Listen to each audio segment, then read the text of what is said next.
దేవునికి స్తోత్రం కలుగునుగాక. అందరూ బాగున్నారా? నా మందిరములో ఆహారం ఉండునట్లు 10వ భాగమంతయు మీరు నా మందిరపు నిధిలోనికి తీసుకుని రండి. దీని చేసి మీరు నన్ను శోధించిన ఎడల నేను ఆకాశపు వాకిండ్లను విప్పి పట్టజాలనంత విస్తారముగా దీవెనలు కుమ్మరించెదను. మలాకి 3:10.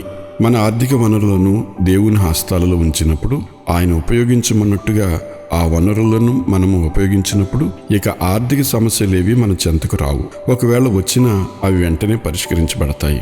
అలా ఆర్థిక విషయాలలో ఆయన చిత్త ప్రకారం మనం నడుచుకున్నప్పుడు ఆర్థిక సమస్యల నుండి ఆయన మనల్ని విడిపిస్తాడు. ఆ విధంగా చేయలేనప్పుడు ఆర్థిక విపత్తులు నిన్ను చుట్టుకుంటాయి. నీవు కోలుకోలేనంతగా అవి నిన్ను సర్వనాశనం చేస్తాయి. అందుకే మనము దేవునికి ఆర్థిక విషయాల్లో నమ్మకంగా ఉండి మెండైన దీవెనలు పొందుదాం.